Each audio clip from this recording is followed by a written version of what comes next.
क्या आपने कभी सोचा है कि जीवन में कठिन समय क्यों आता है? ऐसा क्यों होता है कि जब हम पूरी मेहनत करते हैं, हर कोशिश करते हैं, फिर भी चीज़ें हमारे हिसाब से नहीं होती। हम सब ने ऐसे पल देखे हैं जब लगता है कि पूरी दुनिया हमारे खिलाफ हो गई है, जैसे सब कुछ बिखर रहा हो। कभी ऐसा लगता है कि शायद हमारी किस्मत खराब है, लेकिन क्या सच में ऐसा है? सोचिए, क्या जीवन का हर कठिन अनुभव हमें सिखाने के लिए नहीं होती? गौतम बुद्ध कहते हैं, जो होता है वह अच्छे के लिए होता है।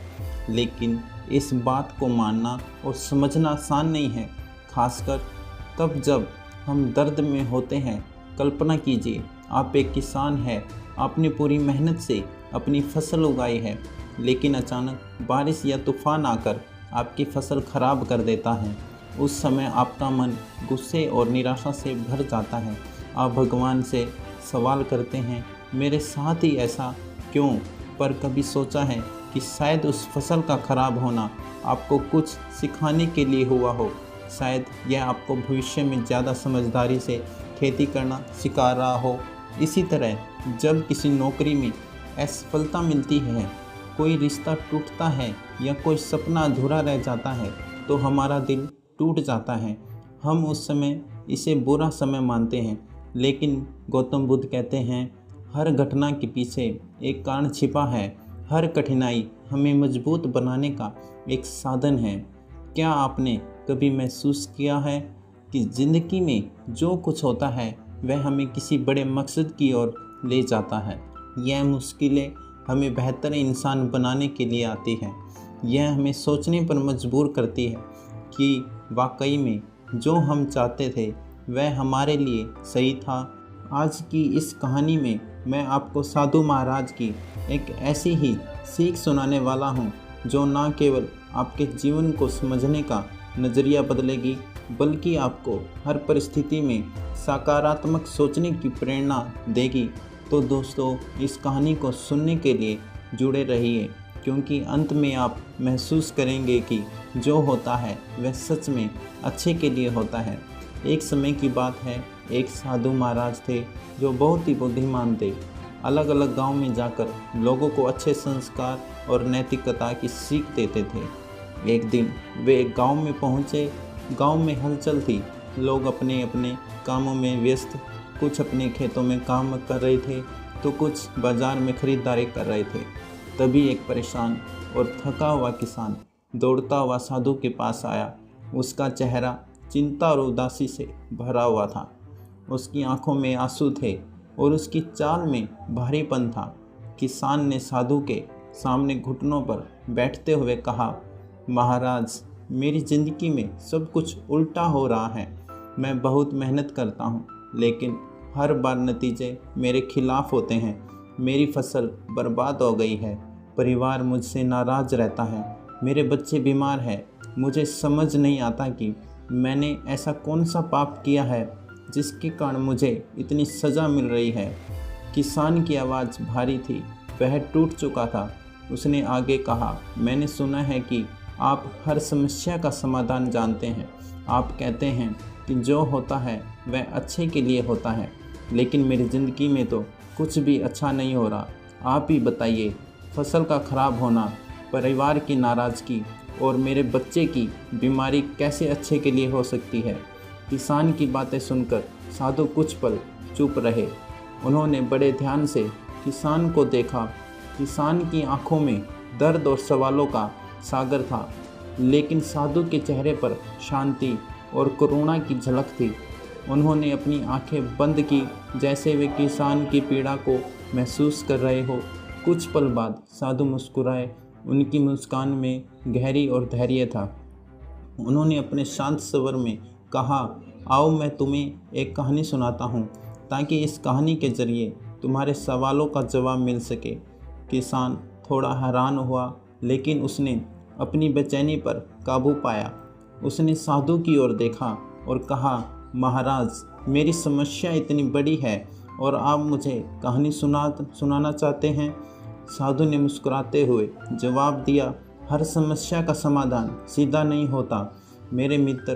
कभी कभी समाधान समझने के लिए हमें जीवन को अलग अलग नज़रिए से देखना पड़ता है। यही कहानी तुम्हें सिखाएगी। किसान ने अपनी निराशा को किनारे रखा और साधु की कहानी सुनने के लिए तैयार हो गया। वह चुपचाप बैठ गया, ध्यान से साधु की ओर देखने लगा। साधु ने गहरी सांस ली और अपनी कहानी शुरू की।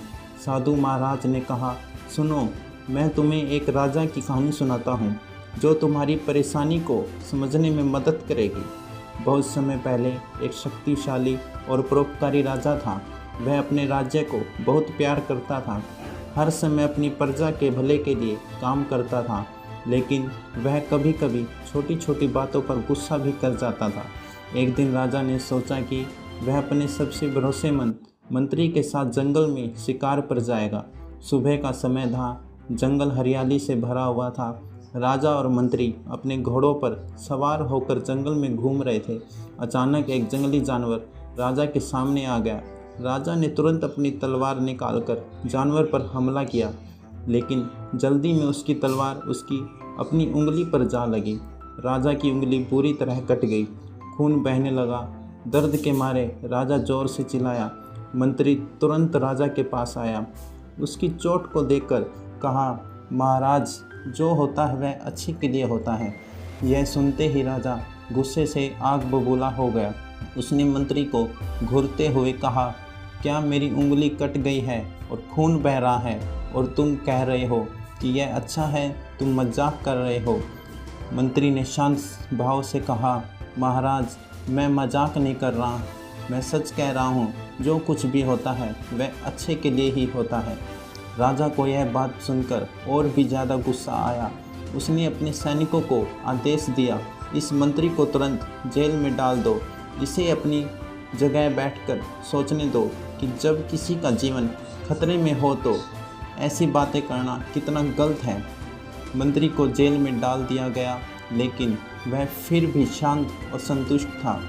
कुछ दिनों बाद राजा का मूड थोड़ा बेहतर हुआ। उसने सोचा कि दोबारा शिकार पर जाया जाए। इस बार वह अकेला ही गया, बिना अपने मंत्री के। राजा जंगल में घूम रहा था और अचानक उसे आदिवासियों का एक समूह मिल गया। यह आदिवासी अपने देवता के लिए बलि देने की तैयारी कर रहे थे। उन्होंने राजा को पकड़ लिया और खुश हो गए, क्योंकि उन्हें बलि के लिए एक शक्तिशाली व्यक्ति मिल गया था। उन्होंने राजा को रस्सियों से बांध दिया और देवता के मंदिर में ले गए। जब बलि की तैयारी पूरी हो गई तो उन्होंने राजा का निरीक्षण किया, लेकिन तभी उनमें से एक आदिवासी जोर से चिल्लाया, रुको, इसकी एक उंगली कटी हुई है। यह व्यक्ति अपूर्ण है, इसे बलि नहीं चढ़ाया जा सकता। आदिवासी परंपरा के अनुसार केवल पूर्ण शरीर वाले व्यक्ति को ही बलि के रूप में चढ़ाया जा सकता था। इसलिए उन्होंने राजा को छोड़ दिया और उसे जंगल में भटकने के लिए छोड़ दिया। राजा घबराया हुआ लेकिन जीवित वापस अपने महल पहुंचा।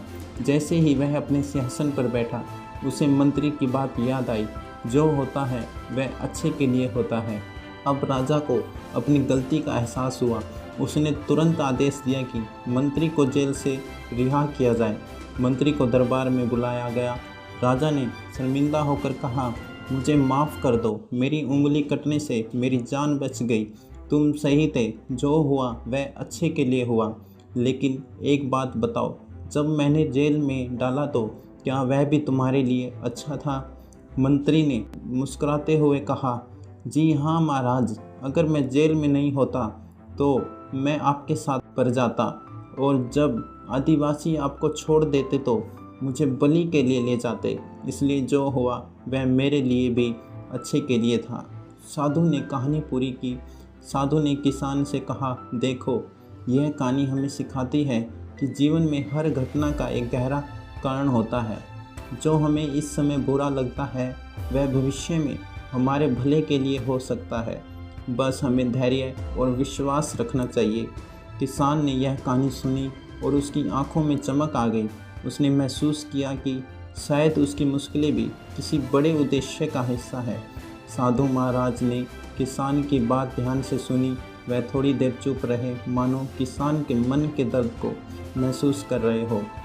फिर एक धीमे और शांत स्वर में बोले, जीवन में हर कठिनाई एक शिक्षक की तरह होती है। यह हमें कुछ सिखाने और बेहतर इंसान बनाने के लिए आती है।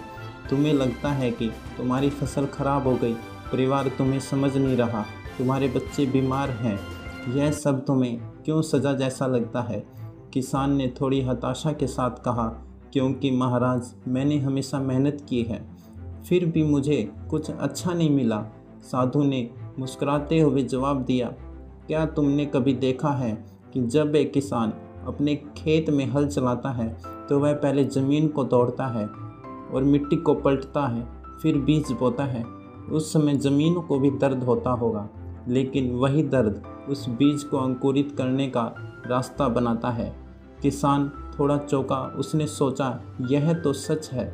साधु ने आगे कहा, तुम्हारी फसल का खराब होना शायद तुम्हें यह सिखाने के लिए हुआ कि प्रकृति और गहराई से समझो।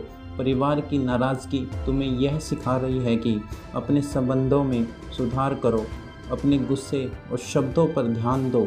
बच्चों की बीमारी शायद तुम्हें यह सिखा रही है कि अपने शरीर और उनके स्वास्थ्य का अधिक ध्यान रख।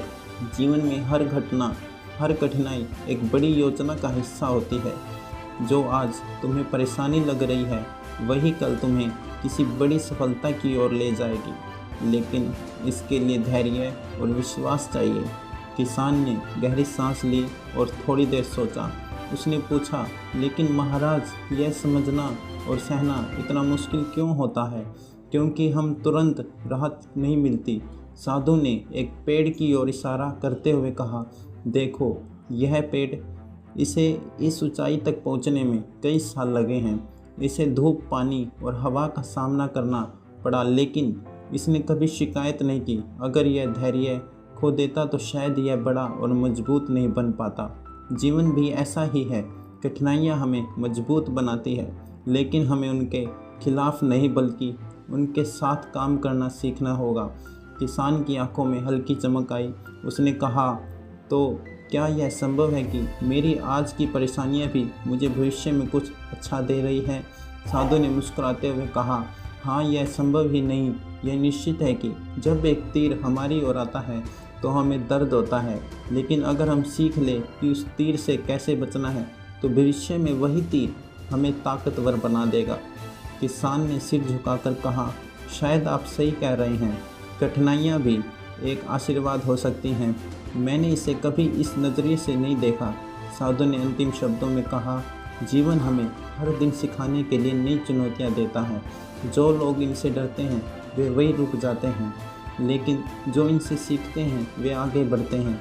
यह तुम्हारे ऊपर है कि तुम इन परेशानियों को अपना दुश्मन मानोगे या उन्हें अपनी ताकत बनाने का रास्ता।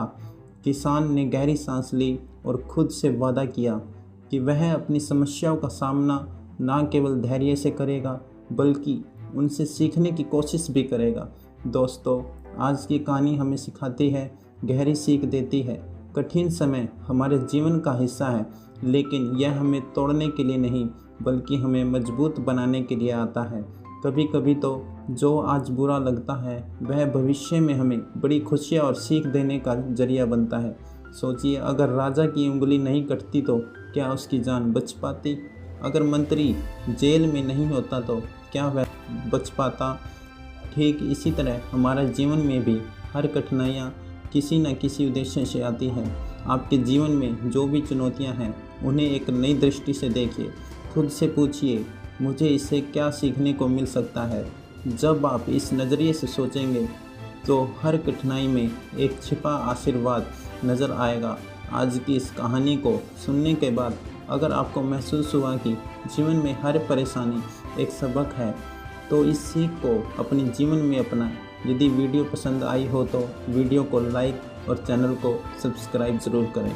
क्या आप